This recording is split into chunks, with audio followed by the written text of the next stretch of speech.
Guys आपका what for UPSC में बहुत बहुत स्वागत है। और आज जो हम टॉपिक स्टार्ट करेंगे वो होगा money and banking. Money and banking और ये वाला जो सीरीज़ होगा गाइस वो होगा N C R T based होगा। 100% हमारा जो कंटेंट होगा हम लोग पिकअप किए हैं एन सी आर टी से ना, एन सी आर टी से पिकअप किए हैं ना, तो पूरा N C R T centric रहेगा 100%। तो चलिए गाइस स्टार्ट करते हैं, है ना। तो यही स्टार्ट होता है इंट्रोडक्शन ऑफ मनी। मनी क्या है? Money is a commonly accepted medium of exchange in economy with multiple individual. It facilitate market transaction by allowing individual to sell produce for money and use it to buy need commodities. Money enables exchange of goods and services efficiently.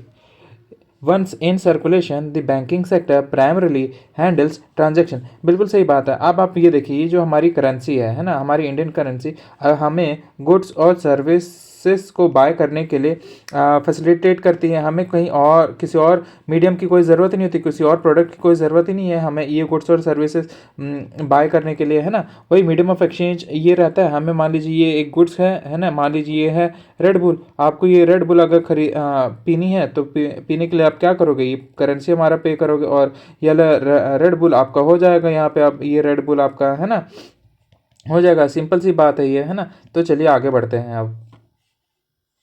अब function of money क्या क्या है? Medium of exchange मैंने आपको अभी ये बताया। अगर आपको ये रेड बुल खरीदनी है तो ये क्या करेगा? बस ये रेड बुल खरीदने के लिए आपको as a medium of exchange facilitate करेगा। आपको क्या करना है? यहाँ पे ये पैसा देना है और इसकी वैल्यू की, और यहाँ पे आपको ये रेड बुल मिल जाएगा। Money is an essential in daily transaction, buying and selling of goods, exchanging services. Essential eliminates barter system, double coincidence of bond. Both the party must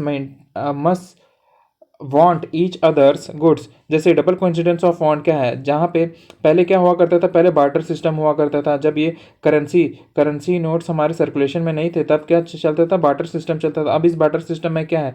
मान लीजिए आपके पास है वीट और आपको चाहिए यहाँ पे राइस। तो ऐसे दो पार्टी होना चाहिए, जिसके पास राइस है और उसको वीट चाहिए, और जिसके पास वीट है उसको राइस चाहिए। ये होता है डबल कॉन्फिडेंस ऑफ वांट। ऐसा जब कोई सिचुएशन अराइज होता है तो बस वो लोग सिंपल एक्सचेंज कर लेते थे। बट ये ऐसा बहुत रेयर है। ज़रूरी थोड़ा ना जिसके पास हर एक व्यक्ति जिसके पास वीट है उसके पास उसको राइस चाहिए। तो वैसे ही हर व्यक्ति होगा जिसके पास राइस है और उसको वीट ही चाहिए। ऐसे तो वांट हमेशा पॉसिबल ही नहीं है ना। अदर गुड्स एंड सर्विसेज भी चाहिए होती है। तो उसके लिए क्या करता है? यहाँ पे मीडियम ऑफ एक्सचेंज की तरह फॉर्म करता है। जैसे कि ये है बायर, है ना। अब इसको क्या चाहिए था? जैसे मैंने यहाँ पे एग्जांपल लिया, रेड बुल हो गया, रेड बुल इसको चाहिए था। अब इसके पास क्या है? इसके पास है करेंसी तो और ये सेलर है, सेलर के पास है ये रेड बुल, है ना। तो ये क्या करेगा? ये करेंसी को सेलर को देगा और ये सेलर इसको वापस दे देगा रेड बुल। तो यहाँ पे as a medium of exchange ये करेंसी फॉर्म हुआ है ना। वही eliminates barter system, double considers of want, है ना। Example, shopkeeper can sell shoes for money and then buy wheat easily. मैंने भी यहाँ पे वही टॉपिक उठाया, है ना। एग्जाम्पल लिया, money act as an intermediate steps making exchange simpler than direct barter. Question, है ना। Crypto currency like bitcoin perform similar function. क्या सिमिलर फंक्शन की तरह परफॉर्म करता है? आप कमेंट सेक्शन में बताइएगा। अभी कमेंट सेक्शन में बताइएगा कि क्या बार्टर सिस्टम फॉर्म करता है कि नहीं करता। Why aren't they are legal medium of exchange, है ना। क्या वो लीगल मीडियम ऑफ एक्सचेंज है? ये क्वेश्चन मार्क है। आप बताएगा इंडिया में क्या लीगल टेंडर में आता है? क्या हम लीगली, मान लीजिए अगर आपको खुद रेड बुल खरीदनी है ना, यहाँ पे आपको अगर रेड बुल खरीदनी है तो क्या आप एक बिटकॉइन यहाँ पे यूज़ कर सकते हैं इस को खरीदने के लिए? जो भी होगा आप अपने कमेंट सेक्शन में बताएगा। अब ये भी बताया ना, मैं आपको यहाँ पे अब करंट अफेयर का एक क्वेश्चन पूछता हूँ। वर्ल्ड का सबसे पहला कंट्री कौन है? वर्ल्ड का सबसे पहला कंट्री कौन है जिसने यहाँ पे ये हमारे जो क्रिप्टो करेंसी को लीगली यूज़ किया है ना, as a medium of exchange, है ना। कौन से वो कंट्री का नाम है? आप बताएगा। ई से शुरू होता है ना, हमेशा याद रखिएगा, है ना। अब आगे बढ़ते हैं। Unit of account provides convenient measures of value. जैसे कि कन्वीनियंट मेजर ऑफ वैल्यू, अब मैं यहाँ पे एग्जांपल देख लेते हैं। Example, wrist watch worth ₹500 means exchangeable of for 500 rupees. सही बात है। अगर यहाँ पे एक रिस्ट वॉच है ना, ये एक रिस्ट वॉच है, अब ये रिस्ट वॉच है, इसकी प्राइस है 500 रुपीज़। तो आप क्या करोगे, सीधा आप क्या कहते हैं 500 रुपीज़ का यहाँ पे आप नोट्स निकालोगे और यहाँ पे आप इसको पे करोगे 500 वर्थ का। या तो आप और क्या कर सकते हो, यहाँ पे 200 रुपीज़ के दो नोट निकालोगे और 100 रुपीज़ का 100 रुपीज़ का आप वन नोट निकालोगे तो आपके 500 हो गए और यहाँ पे आप 500 उसको पे कर दोगे, है ना, ये रिस्ट वॉच खरीदने के लिए। तो वही हो गया unit of account. Calculate relative price. जैसे अब आप रिलेटिव प्राइस भी देख सकते हैं यहाँ पे। प्राइस, पेंसिल की प्राइस है 2 रुपये और आपके पास है ना, और यहाँ पे पेन की प्राइस है 10 रुपये।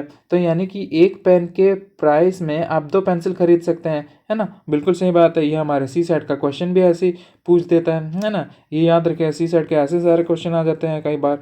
और rupee worth, 1 rupee is equals to, यहाँ पे अब रुपी वर्थ के बारे में देखिए तो 0.5 पेंसिल्स और 0.1 पेन के बारे में आ गई यहाँ पे बात। और assign value to goods aiding comparison and accounting. सही बात है, आगे बढ़ते हैं। अब store of value allow saving wealth for future use. सही है ना। अब आप क्या करेंगे, पहले वीट क्या है, वीट को अगर आप स्टोर करके रखो तो उसमें फंगस लग जाएगा, फंगस लगने के बाद वो वेस्ट में चला जाएगा, है ना, वेस्ट में चला जाएगा।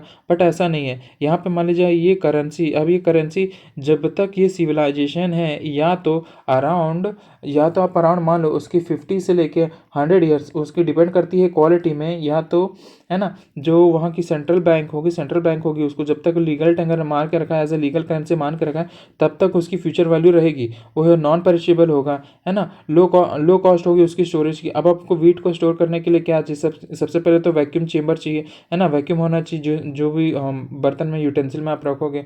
उसके बाद प्लस कोल्ड एटमॉस्फेयर होनी चाहिए, ह्यूमिडिटी वहाँ पे नहीं होनी चाहिए। और वहाँ बट यहाँ पे नोट का ऐसा कुछ नहीं है ना, इतना तामझाम नहीं होता नोट में, और यूनिवर्सल एक्सेप्टेबिलिटी है। अब आप डॉलर को, जैसे यहाँ पे इंडियन रुपीज़ होगी, आप इंडियन रुपीज़ में आप कश्मीर में भी खरीदो तो कश्मीर में भी देने जाओ तो भी एक्सेप्टेबल है, और यहाँ पे कन्याकुमारी में भी देने जाओ तो भी यहाँ पे एक्सेप्टेबल है ना। तो यही होगी यूनिवर्सल एक्सेप्टेबिलिटी। फिर value must remain stable for effectiveness. बिल्कुल सही बात है। यहाँ जो कश्मीर का जो 10 रुपये है वही कन्याकुमारी का भी 10 रुपये ही कहलाएगा, है ना। ऐसा नहीं है कि यहाँ पे 20 रुपये हो जाए, है ना, 20 रुपये तो हो ही नहीं सकता, ये याद रखें। और अल्टरनेटिव्स, गोल्ड का, प्रॉपर्टी का, हाउसेस का, बॉन्ड्स का भी स्टोर वैल्यू हो सकता है, बट लेस लिक्विड, और लेस लिक्विड होगा एंड यूनिवर्सली एक्सेप्टेबल होगा, डायनामिक नेचर होगा। Rising commodity prices reduces money purchasing power. बिल्कुल सही बात है। अभी आप देख लो, मनी परचेजिंग पावर यहाँ पे क्या कह रहा है, 1 यूनिट बाइज लेसर। अब आप ये देखो, आपके पास है ₹10, 10 रुपये आपके पास है, और आप और 10 रुपये का ही एक कुरकुरे आता है 10 रुपये का। तो यहाँ पे आप एक कुरकुरे खरीद सकते हो, है ना। बट अब यहाँ पे मान लो आपके पास अभी भी 10 रुपये है, लेकिन अब हो जाता है ये 10 रुपये की जगह, यहाँ पे हो जाती है 10 रुपये की जगह एक कुरकुरे हो जाती है 15 रुपये की। यानी कि आप यहाँ पे एक भी कुरकुरे नहीं खरीद पाओगे। तो यहाँ पे यानी कि 10 रुपये की जो परचेजिंग पावर है ये रिड्यूस हो गई, है ना, रिड्यूस हो गई।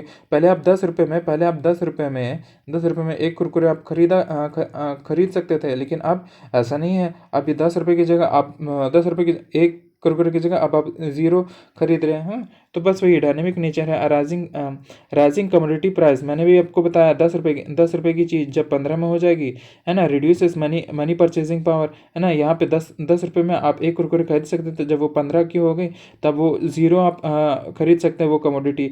1 यूनिट बाइज लेस। बिल्कुल सही बात है ना। मैंने आपको बताया अदर एस्पेक्ट क्या है, universal acceptability, overcomes barter limit, मैंने आपको भी बताया पेरिशेबल और स्टोरेज होगा। फिर कैशलेस ट्रेंड होगा, डिजिटल ट्रांजेक्शन किया जा सकता है ई वॉलेट के थ्रू। और आपका अभी जी पे, जैसे अगर आप जी पे आप यूज़ करते होगे, फ़ोन पे या आप यूज़ करते हो, या तो पेटीएम वॉलेट अगर आप यूज़ करते होगे, तो उन सब में भी डिजिटली स्टोर रहता है और आप वहाँ पे पे किए कर सकते हो, है ना। अब इंडिया क्या प्रमोट कर रहा है, financial inclusion via Jan Dhan account, Aadhaar payment, e wallet और नेशनल फाइनेंशियल स्विचेस, है ना। ये हो गया। आगे बढ़ते हैं। अब मॉडर्न फॉर्म ऑफ मनी, हमने तो सबसे पहले हम बार्टर सिस्टम में बार्टर सिस्टम में हमने थोड़ा करेंसी देख लिया। करेंसी इन द सेंस पहले मेटालिक करेंसी आती थी, गोल्ड की आती थी, गोल्ड के बाद फिर सिल्वर आया, सिल्वर के बाद फिर कॉपर भी यूज़ हुआ और इसके परम्यूटेशन कॉम्बिनेशन के भी आने लगे। अब आता है पेपर करेंसी, है ना, फिर पेपर करेंसी आया, नोट्स आए, मतलब नोट्स आए। अब नोट्स आने के बाद अब यहाँ पे डिजिटल करेंसी आ गई, डिजिटल करेंसी आ गई यहाँ पे, है ना, जैसे ई वॉलेट हो गया, ई वॉलेट हो गए। अब ई वॉलेट के बजाय अब यहाँ पे नोट्स भी आए थे, तो नोट्स के बाद यहाँ पे चेक भी आया था, है ना, चेक भी आया था, यहाँ पे डीडी भी आया था, डीडी, है ना, एनईएफटी भी हो गया, एनईएफटी, ये तो पैसा ट्रांसफर करने का, है ना, ये सब XYZ तरीके, एक्सेट्रा XYZ तरीके आए हैं यहाँ पे। अभी हम देख लेते हैं यहाँ पे paper currency, not made from precious metals और कमोडिटी, मैंने भी आपके यहाँ पे गोल्ड हो गया, सिल्वर हो गया और यहाँ किसी और कमोडिटी से accepted because authorize by the government. India में कौन ऑथराइज करता है? तो आरबीआई ऑथराइज करती है कि आप इसको as medium of exchange use करते हैं। In India RBI issue notes on behalf of the central government, है ना, no other entity can issue currency, बिल्कुल सही बात है। And law mandates rupee as non refusable payment method, है ना, वाइडली एक्सेप्टेबल। अब आप ये देखिए, जैसे इंडियन करेंसी है ना, इंडियन करेंसी में अगर आप कहीं पे पेमेंट करने जाएं इंडिया में, विद इन इंडिया, है ना, तो कोई भी शॉपकीपर जो है, जो शॉपकीपर या रिटेल ओनर जो है, वो इंडियन रुपीज़ को as a medium of exchange accept करने से मना नहीं कर सकता, है ना, वो बाउंडेड है, उसको वो पैसा लेना ही पड़ेगा। अब यहाँ पे आगे देखते हैं, deposit with bank, demand deposit क्या हो गया? Peoples hold money as bank deposit, needs only some cash delay, बिल्कुल सही बात है ना। डिपॉजिट, अगर आपके पास जो भी पैसा है, आप ज़रूरी थोड़ा ना आपके पास जितना भी पैसा है उसको आपको 100% यूज़ करते हैं, उसका मुश्किल से 1% हो गया, 1 से 50% तक हो गया। अगर आप कुछ कैपिटल इन्वेस्टमेंट भी कर रहे हो तो आप उतना यूज़ करोगे, 100% यूज़ नहीं करोगे। Withdraw on demand called as demand deposits, payment via cheques, मैंने भी आपका return instruction to bank to transfer specific amounts to pay, demand deposits plus currency equals to modern money accepted as a payment means, बिल्कुल सही बात है। जब check issue करते हो, जो डीडी हो गया, आप इसको सीधा बैंक के पास जाओ, बैंक आपको क्या करेगी? एक्सेप्ट करेगी और आपको पैसा इशू कर देगी, है ना, modern form of acceptance medium हो गया। अब closely link to the banking system, हाँ, closely link, demand of money depends on transaction value and income level, है ना, डिमांड ऑफ मनी, अगर आपकी इनकम लेवल, अगर आप income level in the sense, मान लीजिए अगर आपकी 10 लाख कुछ खरीदने की कैपेसिटी है, तो आप 10 लाख की वो वर्थ सामान चीज़ खरीदोगे और उतना पैसा आपके पास होगा। और आपके पास अगर मान लीजिए 1 CR है, तो आप उतनी पैसे की वैल्यू आप अपने पास रखोगे इनकम लेवल की, और उसके अकॉर्डिंग ही आप अपना ट्रांजेक्शन करोगे, खर्चा करोगे, है ना। Higher income more transaction more money demanded, है ना, वही है। फिर surplus saving in the banks are influenced by the interest rate. अब आप ये देखिए, जब अगर आपका इंटरेस्ट रेट ज़्यादा होगा तो आप क्या करोगे, है ना, तो आप यहाँ पे सेविंग करोगे, सेव करोगे, और यही पैसा क्या करेगी? बैंक इसको यूज़ करेगी बाकी जगह पे इन्वेस्ट करने के लिए, है ना, इन्वेस्ट करेगी, इसी पे लोन प्रोवाइड करेगी, लोन भी देगी, है ना, और ये इसी लोन से इन्वेस्टमेंट होगा, और इसी इन्वेस्टमेंट से यहाँ पे रेवेन्यू जनरेट होगा, और यही रेवेन्यू जनरेट क्या करेगा? यही रेवेन्यू जनरेट करने के बाद आप इसी पैसे को बैंक में डाल दोगे, किस चीज़ के लिए? इंटरेस्ट रेट के लिए। तो ऐसा है कि ये साइकिल पूरा कंप्लीट हो जाता है ना, ये याद रखें। फिर supply of money comprises currency, या जो कि पब्लिक के पास हो प्लस बैंक के पास जितने भी होती है, वो सप्लाई ऑफ मनी कहलाती है ना। As India as a nation, या अगर इंडिया एज अ नेशन है ना, यहाँ पे जो भी करेंसी जो पब्लिक के पास है, जो कि पब्लिक अपने पास होल्ड करके रखी है, प्लस जो बैंक के पास है, बैंक के पास जो पैसा है, वो टोटल करेंसी इन सर्कुलेशन है, करेंसी इन सर्कुलेशन कहलाएगा, है ना। Created by central bank, India में आरबीआई एंड कमर्शियल बैंक वही रखती है। ये बैंक हो गया, बैंक अपने पास पैसा रखेगी, ये हम आगे देखेंगे कैसे कैसा पैसा रखती है ना। अब सेंट्रल बैंक, इतना ज़्यादा सेंट्रल बैंक आप सुन रहे हैं ना, और इंडिया में वो सेंट्रल बैंक है आरबीआई, स्टैब्लिश बाय 1935 की एक्ट, है ना। 1935 में आरबीआई एक्ट निकला था, है ना, उस आरबीआई एक्ट के थ्रू ये आरबीआई फॉर्म हुआ। और आरबीआई क्या है? इंडिया का सेंट्रल बैंक है। सेंट्रल बैंक क्या?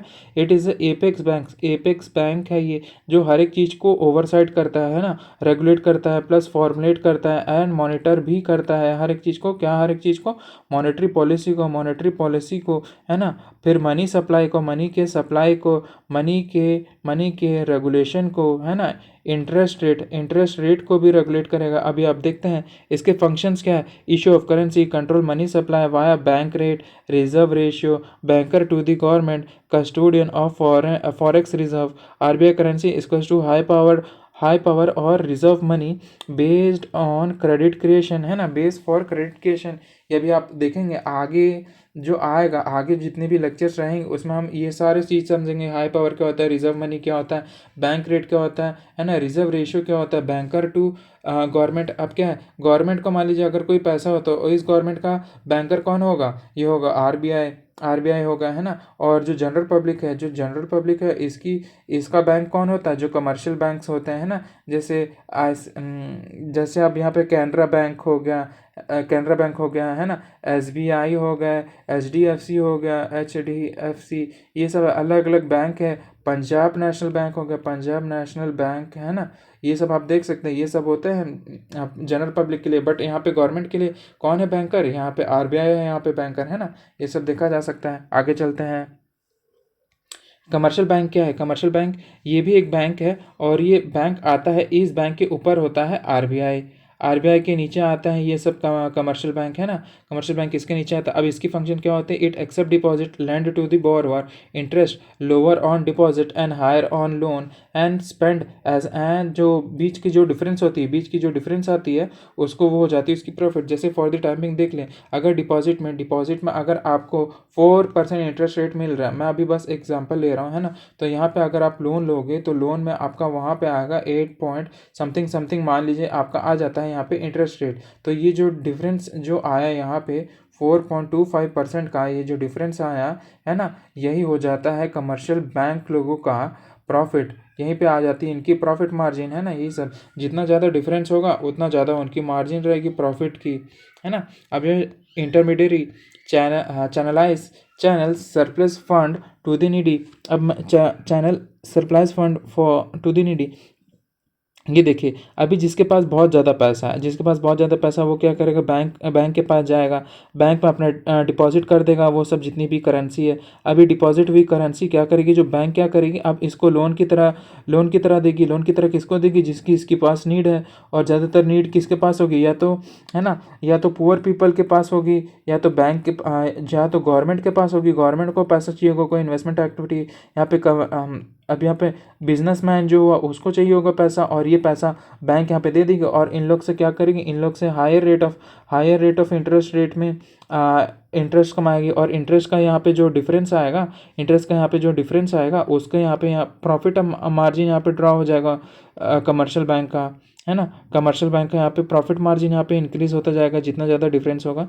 तो ये देख सकते हैं, सेफर होता है, कन्वीनियंट ट्रांजैक्शंस होते हैं, वायर डिपॉजिट्स आप डिपॉजिट कर दो, और नो इंटरेस्ट बेयरिंग भी होते हैं, ना। And must maintain liquidity to repay the demand deposits and balance the credit lending. अब आप ये देखो, है ना, अब यहाँ पे क्या रीपे डिमांड डिपॉजिट। अगर मान लीजिए ये जो कमर्शियल बैंक होते हैं इनको एक सर्टन परसेंटेज ऑफ द पैसा क्या करते हैं अपने पास ना रिजर्व करके स्टोर, मतलब लॉक करके रखा रहना होता है। और ये किस चीज़ के लिए होता है, जब ये यहाँ पे अगर किसी को पैसा की ज़रूरत पड़ गई, है ना, डिमांड डिपॉजिट, किसी ने डिपॉजिटर ने अपना पैसा मांग लिया तो ये पैसा बैंक के पास होना चाहिए, और ताकि वो उसको वापस रीपे कर सके, है ना। और इतना भी पैसा होना चाहिए कि अगर कोई उधारी मांगने आए, है ना, जो लेंडर आए और लेंडर के पास भी यहाँ पे पैसा हो, ये बैंक से लेने के लिए। तो ये सब है चीज़ जो बैंक को मेंटेन, इसी को लिक्विडिटी कहा जाता है ना, जो कमर्शियल बैंक यहाँ पे मेंटेन करके रखती है। आगे चलते हैं। Policy tool use to control money supply, है ना। मनी सप्लाई को कंट्रोल करने के लिए क्या पॉलिसी टूल यूज़ करती है, कौन करती है, आरबीआई कौन है, सेंट्रल बैंक, है ना, सेंट्रल बैंक। तो ये कौन से एक्ट से निकला है, 1935 से एक्ट से निकला है। अब ये क्या करता है, ये है एपेक्स बैंक, है ना। और आगे जो इसके जो फंक्शंस है, आपके जो मेन फंक्शंस है, आप उसको कमेंट सेक्शन में बताइएगा, और ज़रूर बताइएगा, है ना। 2 वे प्रोसेस है। अब ये क्या है, अब ये देखिए 2 तरह के टूल यूज़ करता है आरबीआई। क्या, कोई सा भी कोई भी जो सेंट्रल बैंक होता है वो दो तरह के टूल्स यूज़ करता है। एक तो हो गया क्वांटिटेटिव और एक होता है क्वालिटेटिव, है ना। ये दो तरह के होते हैं। अभी हम देखेंगे, अभी हम क्वांटिटेटिव टूल्स देख रहे हैं। These tools directly impact volume of money supply and bank reserves. अभी आप देखते हैं, है ना। सबसे पहला जो होता है क्वांटिटेटिव टूल्स, ये होता है cash reserve ratio, percentage of net time and demand liability bank maintains such as cash with the RBI, है ना। करंट है 3% एज ऑन जून 2026, है ना। ये याद रखिए 3% है। अभी net demand and time liability क्या होता है? नेट डिमांड मतलब वही DD, जिसको पैसा चाहिए वो, और प्लस टाइम लायबिलिटी यहाँ पे जिसको पैसा चाहिए प्लस जो टाइम बेस्ड लायबिलिटी होती। आपकी मान लीजिए एफडी होगी, है ना। एफडी हो गई यहाँ पे, और आरडी हो गया, या तो मान लीजिए कोई और जो फिक्स्ड पेमेंट है जो आपको एक पर्टिकुलर टाइम पे मिलना ही है ना, उस टाइम पे मिलना ही है, तो उसके बीच का जो डिफरेंस अमाउंट होता है वो यहाँ पे हमेशा रहना चाहिए। जो मैंने सर्टेन परसेंट आपको बोला ना, percentage of net time and demand liability that bank must maintain as cash with RBI। और ये हमेशा पैसा कहाँ पे होगा? RBI अपने पास रखेगी, ये बैंक नहीं रखता अपने पास।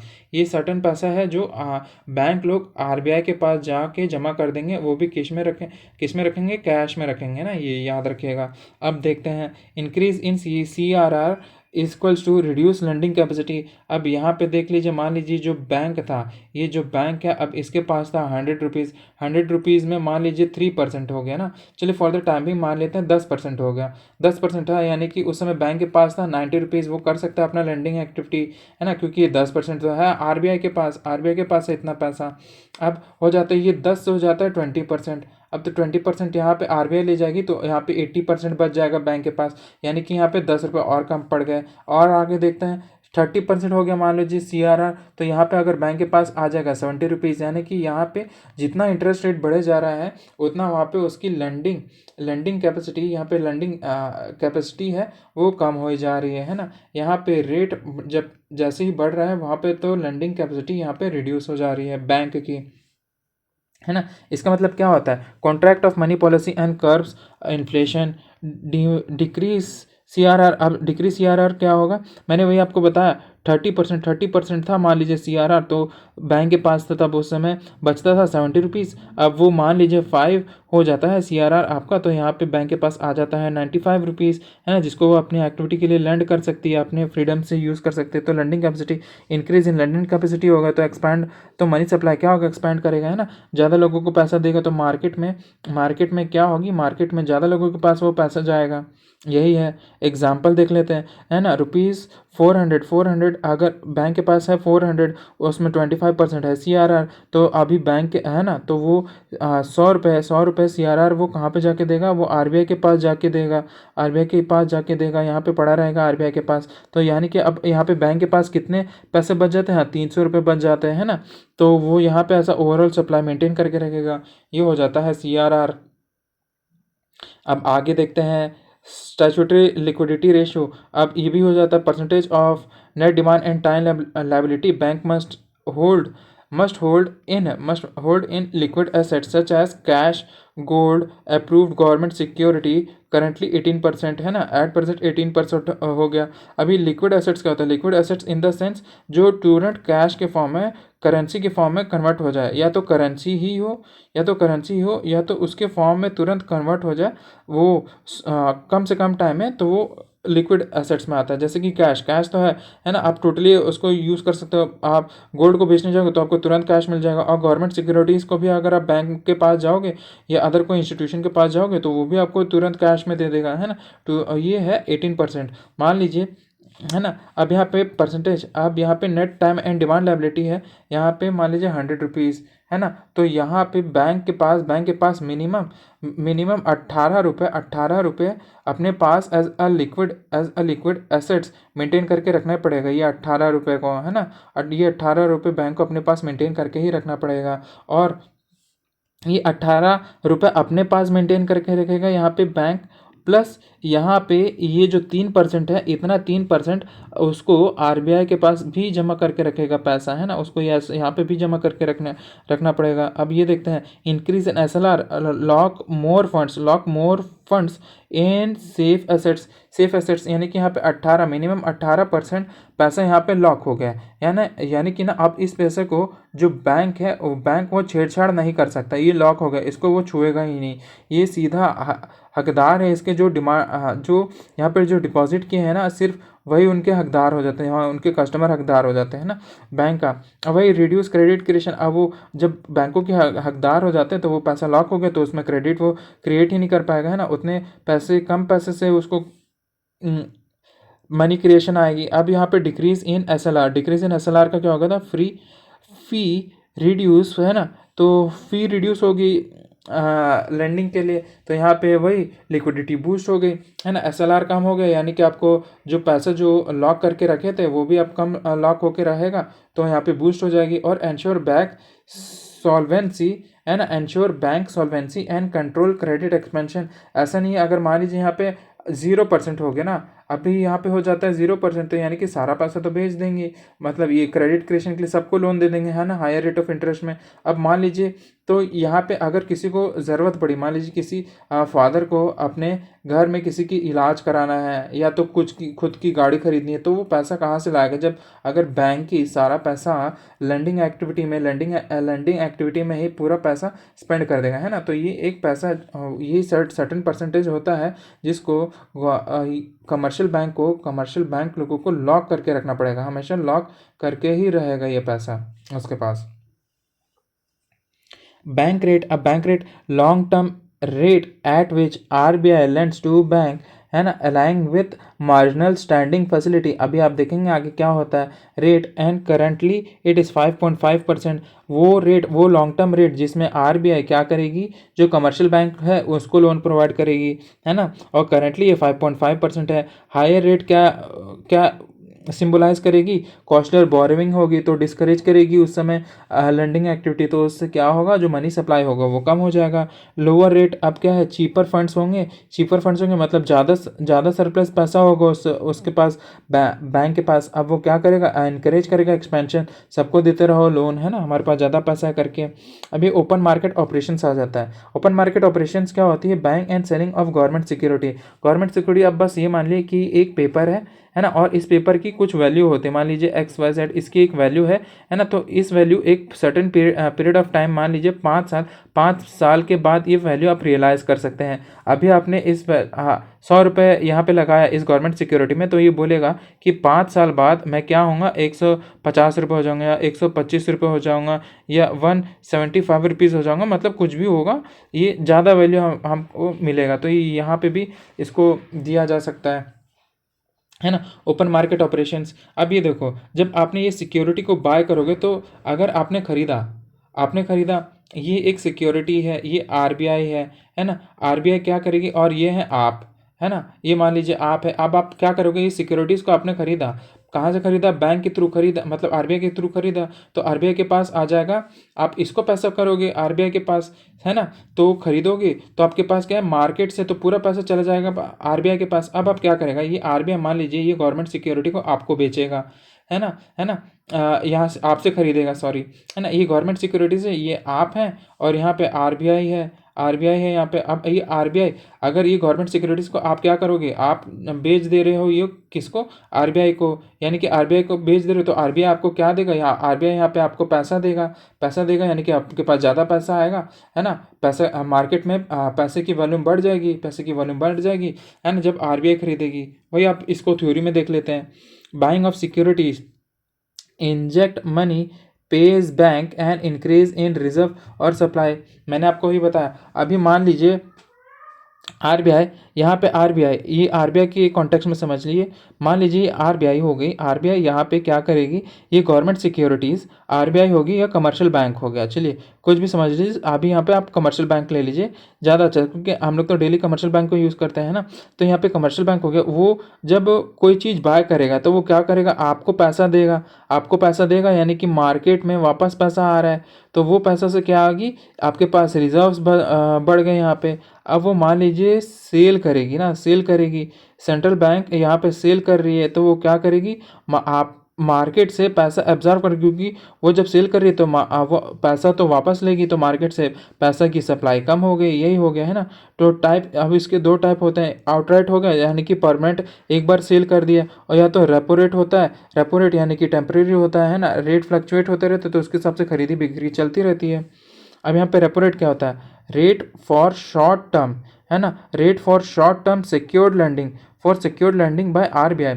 आरबीआई जब लैंडिंग एक्टिविटी करेगा यानी कि buying of securities with repurchase agreement, है ना, एट करेंट रेट है 5.25। मैंने आपको वही बताया यहाँ पे जो टेम्परेरी एक बार खरीदना बेचना यहाँ पे चलता रहेगा, तो वो क्या कहते हैं, रेपो रेट बोल देगा, रीपर्चेज ऑप्शन बोलते हैं यहाँ पे रेपो को। ये आर ई का रीपर्चेज और पी ओ का ऑप्शंस रहता है ना, रीपर्चेज आर ई पी का रीपर्चेज और ओ का ऑप्शन, रीपर्चेज ऑप्शन फिर से यहाँ पे खरीद लेगा, है ना। करंटली क्या है 5.25 है।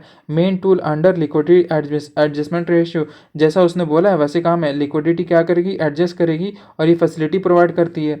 Influences inter bank rate and lower repo rate, क्या करेगी, लोअर रेपो रेट की वजह से चीपर लिक्विडिटी होगी, और यहाँ पे एक्सपैंड करेगा सप्लाई, है ना, करेंसी की सप्लाई एक्सपैंड होगी। रिवर्स रेपो रेट क्या होता है, rate at which RBI borrows from bank, है ना। रेपो रेट में क्या होती है, आरबीआई पैसा देगी, बट अब क्या करेगी, यहाँ पे रिवर्स रेपो रेट में आरबीआई वापस पैसा ले रही है, कहाँ, किससे लेगी, बैंक से लेगी, तो क्या करेगी, सेल करेगी सिक्योरिटी करंटली 3.35%, और यहाँ पे क्या था, जब बेचेगी तो 5.25% था, और जब खरीद रही 3.35% है ना, यहाँ पे हो गया इतना अराउंड वो है। अब आगे बढ़ते हैं, higher reserve repurchase option, higher reverse repo rate, है ना, higher reverse repo rate absorbs excess liquidity and contract supply, बिल्कुल सही बात है ना।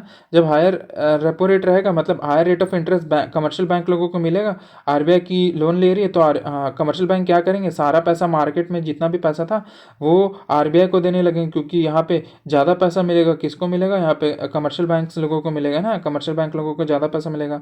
मार्जिनल स्टैंडिंग फैसिलिटी क्या होती है, overnight penal rate or emergency borrowing against statutory liquidity ratio currently 5.5 है ना, से लेके 5.75% से लेके। अब इसका क्या होता है, ये एक ऐसी फैसिलिटी है ना, मार्जिनल स्टैंडिंग फैसिलिटी, कि आपको क्या करती है, जो आपका ये स्टैट्यूटरी लिक्विडिटी रेशियो जो मैंने बोल के रखा था, ये जो लॉक होता है, क्या होता है, अगर कोई इमरजेंसी आपदा आ गई और किसी और को ये पैसे की ज़रूरत है और उसके पास पैसे की कमी हो रही है ना, किसी कमर्शियल बैंक को, तो वो क्या करेगी, ये पीनल रेट ऑफ इंटरेस्ट है ना, पीनल रेट ऑफ इंटरेस्ट में पीनल रेट ऑफ इंटरेस्ट में इस ये वाला पैसा को यूज़ करेगी एक बैंक से दूसरे बैंक को वो फंड सप्लाई करने के लिए, है ना। अब वो यही हो गया safety valve for unanticipated shocks, वही अनएंटिसिपेटेड शॉक्स होगा तो वही सेफ्टी वाल्व है, यहाँ से पैसे निकाल लिए और एक simple penal rate of interest दे दिए ओवरनाइट, है ना, और वहाँ पे मिल गई सिक्योरिटी, हो गया। अब हमने अभी तक क्या देखा, क्वांटिटेटिव देखा ना, क्वांटिटेटिव यानी कि परसेंटेज वाइज से कुछ नंबर की वजह से मार्केट में फ्लक्चुएशन ऊपर नीचे आ रही थी, किसकी, मनी सप्लाई की। अब आप यहाँ क्या देखेंगे, क्वालिटेटिव देखेंगे, qualitative. These are selective credit control measures that influence direction, purpose and allocation of credit without altering total money supply volume. ठीक है ना, they target specific sector, discouraging undesirable speculative lending while encouraging productive and priority sector. मैंने आपको वही बताया, यहाँ पे क्या है, स्पेकुलेटिव लैंडिंग का, यहाँ पे देखिए पिनल रेट ऑफ इंटरेस्ट होगा, और यहाँ पे होगा इंटरेस्ट रेट का खेल है, जहाँ पे ज़्यादा इंटरेस्ट रेट आ रहा है वहाँ पे जाके बैंक पैसे कमा रहे हैं ना, तो वहीं पे हो जा रहे हैं ये speculative undesirable speculative lending while encouraging productive and priority sectors. अब वही देख लेते हैं, moral suasion, informal psychological persuasion, है ना, informal psychological persuasion by RBI through letter, speeches, meetings and guidelines to influence banking lending behaviour. Banks are requested not compelled to expand credit to priority sectors such as agriculture, है ना, MSMEs, और restrict to speculative area such as retail estate, है ना, bubbles. Retail estate कई बार क्या होता है, जो प्रॉपर्टी होती है उसकी वैल्यू अचानक से बढ़ने लगती है ना, तो वहाँ पे स्पेकुलेटिव ट्रेडिंग से बचने के लिए बस वो करता है, एनकरेज करता है, रिक्वेस्ट करता है ना, यहाँ पे कंपेल नहीं करता है, ये याद रखिए, कंपल्शन नहीं है। Effective due to RBI authority and non compulsion risk scrutiny, है ना। अगर आप नॉन कंपल्शन करोगे तो यहाँ पे आरबीआई की स्क्रूटनी लग जाती है, और स्क्रूटनी होने के बाद वो हो सकता है, अगर सीरियस केसेस में वो क्या करेगी, आप पे पेनल्टी चार्ज कर देगी ना, पेनल्टी चार्ज कर देगी। अभी रिसेंटली खुद H D F C bank में ये ऐसी कुछ बैंकिंग रेगुलेशन का वायलेशन हो रहा था ना, वायलेशन होने के कारण वही आरबीआई ने क्या किया, यहाँ पे सीधा उस पर पेनल्टी ठोक दी। Margin requirement. RBI sets a minimum margin, borrower's own contribution on loans against security, example stocks. Higher margin reduces loan amount of the same collateral, discourages speculative borrowing, example stock market. Lower margin encourages lending, control excessive credit in volatile sector. अब ये margin requirement का क्या होता है भाई, अब आप ये देखिए, आप जितने का लोन चाहते हैं ज़रूरी नहीं है कि आपको उतने का ही लोन 100% सैंक्शन हो, है ना। मतलब मान लीजिए अगर आपकी 100 करोड़ की प्रॉपर्टी है और आपको उसके लिए लोन चाहिए, तो वो आपको 100% का लोन नहीं देगा, वो आपको मैक्सिमम क्या करता है आज की डेट में 90% ऑफ द प्रॉपर्टी कॉस्ट को वो लेंडिंग कर देता है ना, उसके अमाउंट का। और ये हो सकता है, ये अभी तो 90% हो सकता है, कल को 70% कर दे, या तो आगे चल के 99% भी कर दे, तो ऐसा मार्जिन ये रिक्वायरमेंट यहाँ पे मेंटेन करके रखता ही है। अब आगे देखें, क्रेडिट राशनिंग और ceiling. RBI imposes maximum limit और ceiling on bank on loan और advances for specific sector or purpose. Bank cannot exceed their restrict credit to overheated or inflationary area while ensuring availability elsewhere. Used for blanked or sectoral growth. Selective credit control, direct regulation of credit in particular commodity or the sector, example higher margin or banks on advances against food grains to curb hoarding, prevent inflationary pressures for speculative activity, and consumer credit regulation control higher purchase and installment credit for durable goods, consumer credit and down payment and repayment period tightens to curb demand, pull inflation, or relaxes to boost consumption. बिल्कुल सही है। Directive and control through directives. RBI क्या करता है, RBI issue करता है specific instruction to banks on lending policies, example priority sector lending target और binding under banking regulation act. अब वो क्या कर देगा, जैसे कमर्शियल बैंक हो गए ना, यहाँ पे कमर्शियल बैंक के पास यहाँ पे डायरेक्टिव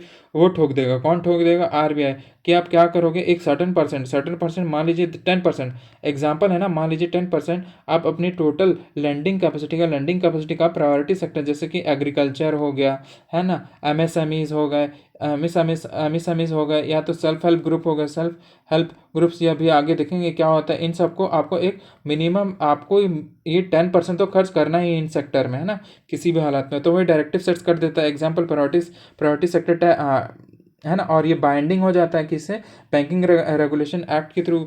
और डायरेक्ट एक्शन क्या करेगा, penal measures against non compliant bank, example refuses rediscounting, higher borrowing rates or inspection, and last resort for enforcement। वही मैंने आपको बताया, जैसे एच डी एफ सी का अभी रिसेंट में, और XYZ बैंक का भी क्या हुआ, उसने आरबीआई ने सीधा क्या की, सीधा पीना यहाँ पे वो कर दिया ना, पेनल्टी ठोक दिया इन लोग पे। तो वही, अब उन लोग ने कोई बैंकिंग रेगुलेशन का कोई वायलेशन किया होगा, तो आरबीआई ने क्या किया, आरबीआई ने सीधा उन पे ये वायलेशन पीनल यहाँ पे डायरेक्ट एक्शन ले लिया। वो भी क्या है, वो तो लास्ट रिजॉर्ट है, सबसे पहले यहाँ पे डायरेक्टिव्स दिया होगा, मैंने ये रहा यहाँ पे मॉरल सिचुएशन क्या होगा कि आप मत कीजिए, ऐसा मत कीजिए, बट फिर भी वो लोग अगर नहीं माने, तो सीधा उन्होंने डायरेक्ट एक्शन के थ्रू उन पे एक सर्टन परसेंटेज या तो अमाउंट उन पे पेनल्टी ठोक दी, है ना, तो यही होता है। है ना। अब ये पब्लिसिटी करेगी। आरबीआई पब्लिशेस रिपोर्ट्स और data highlighting undesirable trends indirectly influencing banking और पब्लिक बिहेवियर। अब ये मान लीजिए एक एग्जांपल ले रहा हूँ, है ना, कि यहाँ पे अगर ये एक डेट है, जैसे कि आज आ जाती है अभी 2024 इलेक्शंस में बहुत ज़्यादा स्पेकुलेशन थी कि एक पार्टी जीतेगी, है ना। तो यहाँ पे सब लोग उस पैसा वहाँ पे लगाए पड़े थे। तो यहाँ पे आरबीआई क्या करती है, ऐसे जो स्पेकुलेटिव यहाँ पे लोगों को पता चलता है तो वहाँ पे उनके पब्लिक बिहेवियर में उनको वार्निंग इशू कर देती है कि आप, या तो अवेयरनेस फैलाती है, अवेयरनेस ज़्यादा अच्छा है ना, अवेयरनेस फैलाती है कि आप इस तरह के बबल में ज़्यादा करके ना फंसे, है ना, ज़्यादा करके ना फंसे और अपने जो कीमती जो पैसे हुए कमाए हैं उसको सेव करके रखें, है ना। अब यहाँ पे उन लोग ने पैसा लगाया था, क्या हुआ, मार्केट पूरा क्रैश कर गया और यहाँ पे करोड़ों की लॉसेस हो गई जनरल पब्लिक का पैसा यहाँ पे डूब गया, है ना। तो वही बताता है undesirable trends indirectly influencing banking और पब्लिक बिहेवियर। ये तो एक स्टॉक मार्केट का मैंने एग्जांपल लिया था, है ना। बैंकिंग का भी वैसे ही है, अभी मान लीजिए कोई स्पेकुलेशन आ गया कि 10 रुपये का सिक्का, 10 रुपये का जो 10 रुपीज़ का कॉइन है वो आउट ऑफ सर्कुलेशन हो गया, ऐसी अफवाह फैल रही है ना। तो यहाँ पे पब्लिक प्रेस की जाएगी यहाँ पे कि यहाँ ये जो है गलत है, ये जो अफवाह फैली है वो गलत फैली है। तो गाइस हमारा हो गया है पहला वाला जो पार्ट 1 हो गया है हमारा कंप्लीट, है ना। यहाँ पे विद इन 40 मिनट्स हमने बहुत ज़्यादा पोर्शन को कवर कर लिया बहुत ही अच्छे से, है ना। तो वीडियो को लाइक करें, कमेंट करें जो मैंने आपको क्वेश्चंस दिए हैं, और चैनल और वीडियो प्लस चैनल को आप ज़रूर शेयर करें, है ना। और चैनल को तो सब्सक्राइब कर दें, बेल आइकन भी दबा दें। आपको अच्छा लग रहा है कंटेंट, है ना, तो आप यहाँ पे कंट्रीब्यूट भी कर सकते हैं। आपका अवार्ड फॉर यूपीएससी में बहुत बहुत स्वागत है। अब मिलते हैं नेक्स्ट वीडियो में, है ना, नेक्स्ट वीडियो में भी मिलते हैं। Till then bye bye.